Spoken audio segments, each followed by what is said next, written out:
Hello everyone, it's GTO MMA, and today I will share my thoughts and reactions to the UFC 327 Jiri Prochazka versus Carlos Ulberg. So first off, Jiri Prochazka versus Carlos Ulberg. I don't know. I don't know what happened in this fight. I absolutely thought that Jiri Prochazka would smoke Carlos Ulberg here. Um, but I also predicted that if ever he's gonna get knocked out, he's gonna get caught with a counter, and that's what happened. But I'm also not sure if Alex Pereira really broke Yuri Prohaska's chin, because. But personally, I just think that Carlos Ulberg just got the perfect counter because Yuri's style is really just focused on offense. He has basically no defense, so he has a lot of openings, and this it doesn't really care if he gets hit. Plus, he moves forward all the time, so it's easy to get get caught with a counter in that style. But this loss is still heartbreaking for me, man. I don't know. I just love, I just love Yuri's style, and Yuri is funny. He doesn't know he doesn't know that he's funny because pretty much all of his funny moments is unintentional, you know. But that's why he is so likable. And I don't know what's gonna happen to him now. Uh, Maybe he will fight for the interim championship since Carlos Ulberg also broke up his ACL that fight, so it's not gonna fight for a long time. That's for sure. But who is he gonna fight? Uh, Maybe Ankalaev, but I think it's supposed to be Carlos Ulberg versus Ankalaev now since Carlos Ulberg is the champion, but he's injured. So maybe it would be Jiri and Ankalaev first, and then whoever wins that will fight Carlos Ulberg. But to be honest with you, man, if Jiri got a rematch with Carlos Ulberg, I don't think that Jiri could could beat him if he keeps up this style of fighting. It's just too open, and Carlos Ulberg really picks his shots very well. And he has nice footwork. He is very patient. So that's why he got caught. And I don't want to be that guy. I don't want to be that guy that always says what if. But if Carlos Ulberg fought Pereira, Carlos Ulberg will get smoked, to be honest. So maybe he's lucky that he fought Yuri, who is a very reckless fighter. That's why he got caught with a hook. But if he fought Pereira, he has no chance, to be honest. But I'm just saying, I'm not. Maybe I'm just coping because Yuri lost. But so yeah. But Carlos Ulberg being the champion is good and also bad for the UFC. Good because he's a new champion. He hasn't really fought anyone in the top 10. So he's a new face. He's gonna like Joseph's gonna make a new fights. Because if Yuri won, Yuri already fought a lot of guys in the top 10 of the division. So the UFC is gonna make a rematch for those guys. But now that Carlos Ulberg won, they can make new fights. Okay, moving on to uh Paulo Costa versus Azamat Murzakanov. So Paulo Costa moving up to light heavyweight, I think is the best position of his career. He missed a lot of fights in his career because of missing weight, and I think if he just moved up to light heavyweight earlier in his career, he could have gotten more fights, and probably became champion as well. But nonetheless, he showed a great performance against Azamat Murzakanov. He became more technical, actually, more patient. And we're not used to seeing Paulo Costa on the back foot, but A lot of times in this fight, he's on the back foot. He's backing up, is circling around Azamat Murzakanov, while Azamat Murzakanov is just chasing him without much success, really. Maybe Azamat Murzakanov throws more volume, but Paulo Costa throws more significant strikes. Every time Paulo Costa strikes, it shakes Azamat Murzacanov's head, and he felt it in every punch. To be honest, Paulo Costa looked scared at the first round, but as the fight goes, I realized that he's not scared. He's cautious.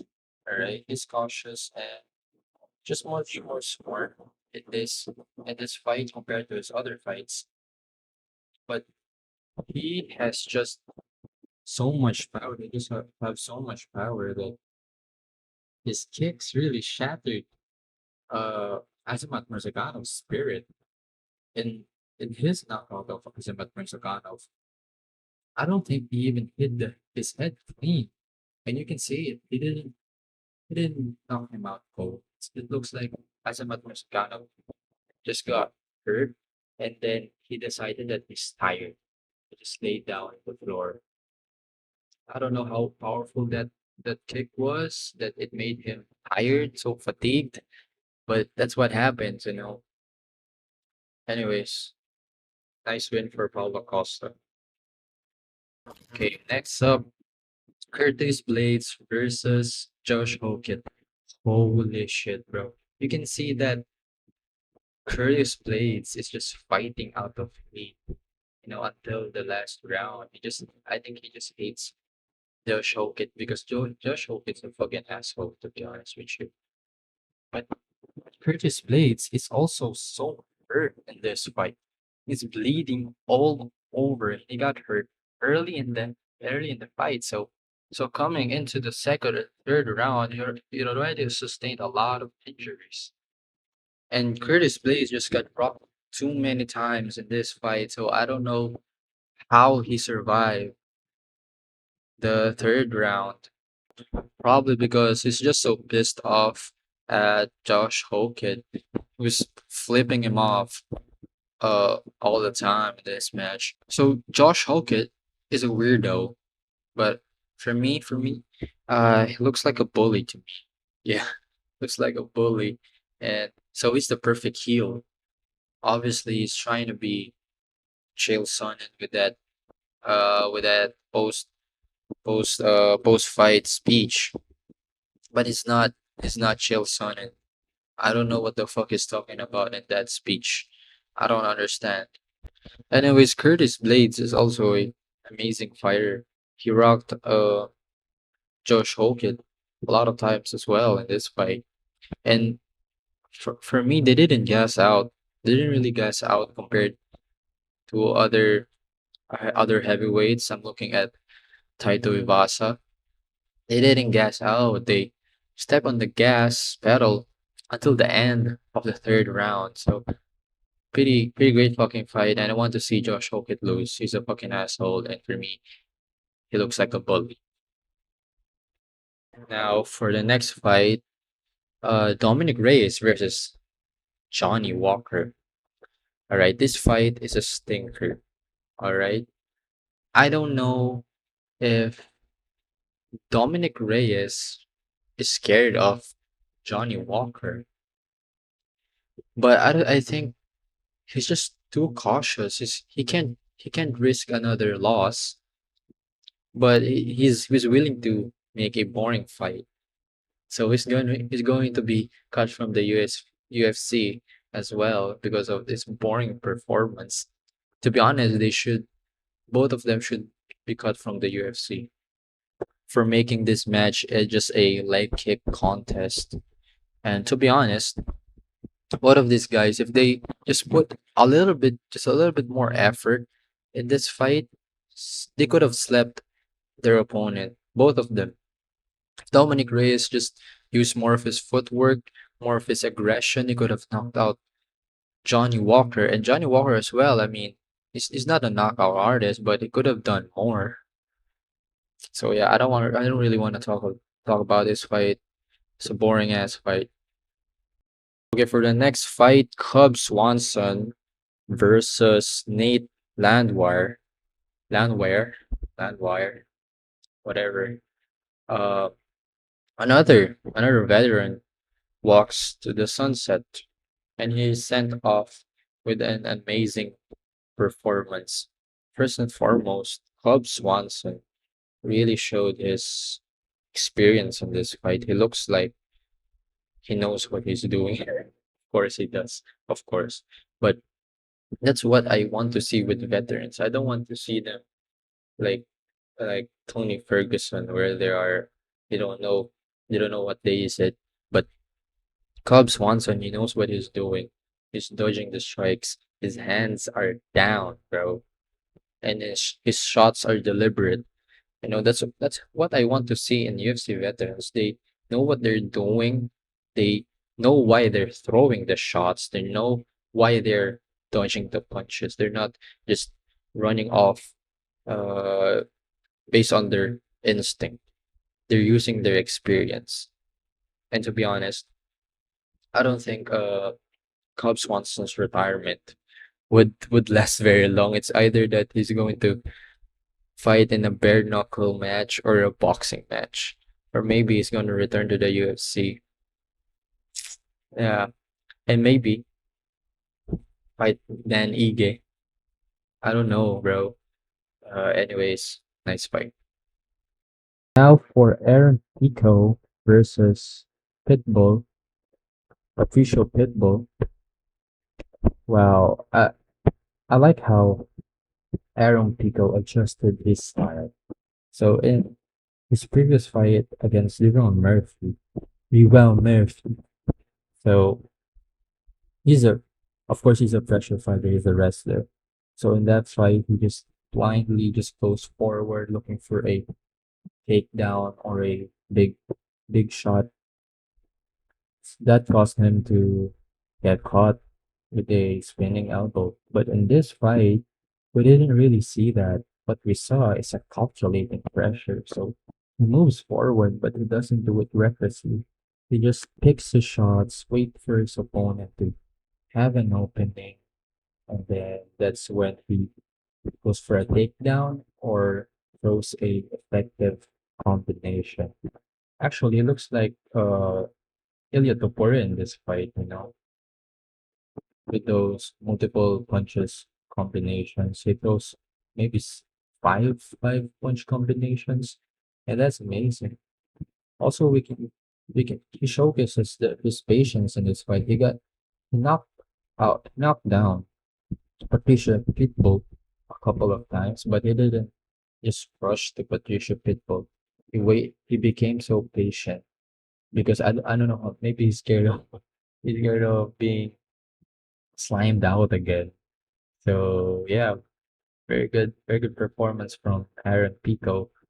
And also, uh, a fun fact I learned about a day ago that Aaron Pico's great grandfather is the inspiration for Zorro. Yeah, if you watch that Zorro by Antonio Banderas. Sorry. Yeah, I don't know, pretty cool to me. So yeah, and for Patricia Pitbull's performance just Patricia Pitbull, bro. Uh, he just he's looking for the big right hand, but it never came. So his over reliance on that became his downfall. For the most mid fight of this card, not boring, also not that exciting, kind of mid, is Kevin Holland versus Randy Brown. I'll just say that both of these fighters have no chance of being champion, at least based on the based on this performance. I think we all know that Kevin Holland's not gonna be champion not anytime soon. Both of these fighters suffer from the same problem. That is, they're good, but they're well rounded, but they don't stand out. They have no abilities, they have no skill that makes them stand out as a fighter, where you can say that this skill will take them to the belt. Both of these fighters don't have that. Both of their striking is decent. I guess Kevin Holland's grappling is better than Randy Brown, but I don't. But he doesn't really showcase it that much, especially in this fight. Uh, it's pretty mid to be honest. And for Randy Brown, who is supposedly a new prospect, for me, he will be in the top 10, but I don't think it's going to be ever top 5 or top 3. It's going to be top 8, top 9 at most. So yeah, moving on, Mateusz Gamrot versus Esteban Ribovic. So Mateusz Gamrot basically just dominated Esteban Ribovic. Esteban Ribovic's takedown defense is decent, but once he's on the ground, Mateusz Gamrot just did whatever he wanted. And him calling out Diego Lopez is probably the right move. Both are phenomenal on the ground. In the striking, I give a slight edge to Diego Lopez, to be honest. But that's all I have for you today, guys. Thank you for watching. Yeah, please like and subscribe and tell me your opinions down below. Uh, follow me on Twitter. Follow me on Twitter at GTO underscore MMA. So see you all, guys.